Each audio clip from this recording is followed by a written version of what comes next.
Breaking news చూస్తున్నాం. ఆదిలాబాద్ నియోజకవర్గంలో అత్యధిక పంచాయతీల్లో హస్తం జోరు కొనసాగింది. ఈ భారీ విజయంతో Adilabad Congress party assembly in charge Kandi Srinivasa Reddy కృషి ఫలించింది. గతంలో ఎన్నడూ గెలవని పంచాయతీల్లో కూడా కాంగ్రెస్ జెండా పాతింది. మొత్తం 30 పంచాయతీలకు గాను కాంగ్రెస్ 14, బీజేపీ 8, బీఆర్ఎస్ 8 స్థానాలు గెలుచుకుంది. అయితే జైనత్, పోరజ్, ఆదిలాబాద్ రూరల్, స్నాత్నాల మండలాల్లోనూ కాంగ్రెస్ పార్టీ జోరు చూపించింది.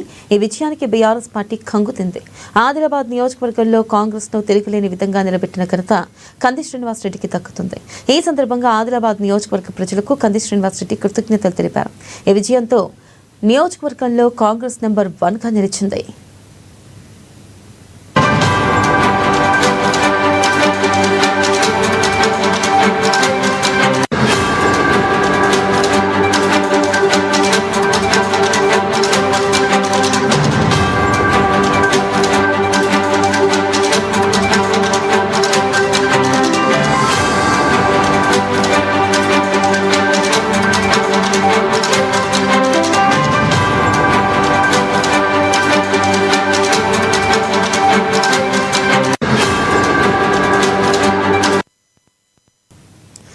బ్రేకింగ్ న్యూస్ చూస్తున్నాం. ఆదిలాబాద్ నియోజకవర్గంలో అత్యధిక పంచాయతీల్లో హస్తం జోరు కొనసాగింది. ఈ భారీ విజయంతో Adilabad Congress party assembly in charge Kandi Srinivasa Reddy కృషి ఫలించింది.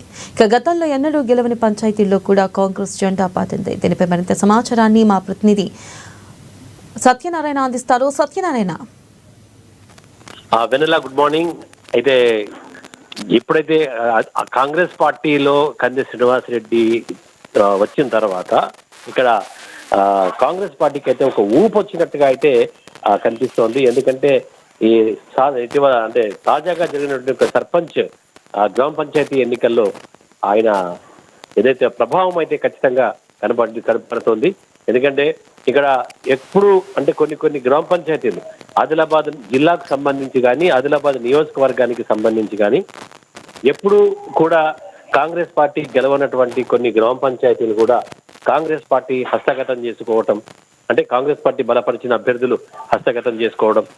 ఆ తర్వాత ఇక్కడ కంది శ్రీనివాసరెడ్డి తను గ్రామాల్లో పర్యటించి సుడిగాలి పర్యటనలు, అంటే పూర్తి ఒక రోజు మొత్తం ఒక మండలంలో ఉన్నటువంటి ఒక పంచాయతీలన్నీ కూడా చుట్టొచ్చే విధంగా సుడిగాలి పర్యటన చేసి దాదాపుగా ఆయా తను నిలబెట్టినటువంటి ఒక సర్పంచ్ అభ్యర్థులు ఎవరైతే ఉన్నారో వాళ్ళ తరపున ప్రచారం చేయడం.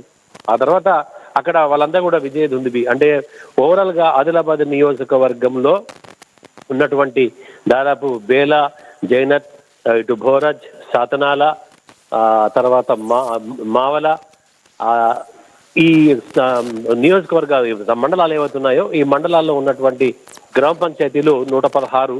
ఈ 116 గ్రామ పంచాయతీలతో పాటు అంతకుముందు ఏవైతే ఏకగ్రీవంగా ఎన్నికైనటువంటి, అంటే ఓవరాల్ గా చూస్తే దాదాపు సగానికి పైగా కాంగ్రెస్ పార్టీ హస్తగతం చేసుకోవడం అనేటటువంటిది ఇది మొదటిసారిగా చెప్తున్నారు ఇక్కడ.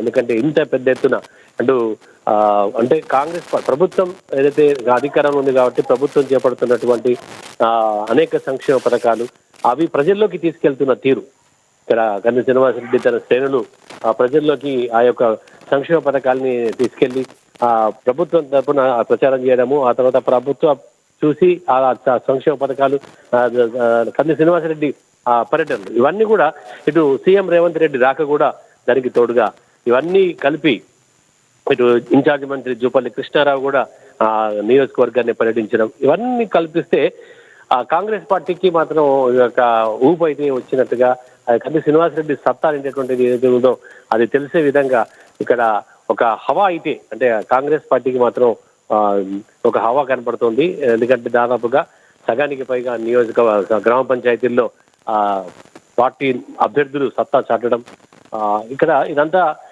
కంది శ్రీనివాసరెడ్డి కృషి అనేటటువంటిది ఆయా గ్రామ పంచాయతీల్లో బలంగా వినపడుతుంది. ఎందుకంటే గెలిచినటువంటి యొక్క అభ్యర్థులు కూడా వాళ్ళు తమ అభినందనలు అందుకుంటున్నప్పుడు కూడా వాళ్ళ స్పందనలో కంది శ్రీనివాసరెడ్డి పేరు కూడా తీసినట్టుగా మనకు సమాచారం ఉంటుంది. ఎందుకంటే ఆయన ఆ విధంగా గ్రామాల్లో గ్రామ పంచాయతీల్లో తిరిగి సుడిగాలి పర్యటన చేసి ప్రజల్ని వాళ్ళ మద్దతు కోరి గెలిపించవలసిందిగా, అంటే కాంగ్రెస్ పార్టీ అధికారంలో ఉంది కాబట్టి గ్రామాలు అభివృద్ధి చేసుకోవాలంటే అధికారంలో ఉన్నటువంటి కాంగ్రెస్ పార్టీ అభ్యర్థులను గెలిపిస్తేనే గ్రామాలు అభివృద్ధి చెందాయని చెప్పి ఆయన గ్రామాల్లో కూడా ప్రజలకి చెబుతూ అభ్యర్థి తరపున ప్రచారం చేశారు అనేది ఆ అభ్యర్థి విజయానికి చాలా దోహదపడ్డదని చెప్పేసి కూడా ఆ గ్రామాల్లో ఉన్నటువంటి గ్రామ పంచాయతీ లో ఉన్నటువంటి ఒక నాయకులు అలాగే కాంగ్రెస్ ప్రజలు కూడా ఇది చెప్తున్నారు. ఓవరాల్ గా చూస్తే మటుకు ఇది పూర్తిగా అంటే కంది శ్రీనివాస్ రెడ్డి కూడా ఒక రకమైనటువంటి ఆయన క్రేజ్ తో ఒక ఊపు అయితే వచ్చినట్టుగా, ఎందుకంటే అందరూ కూడా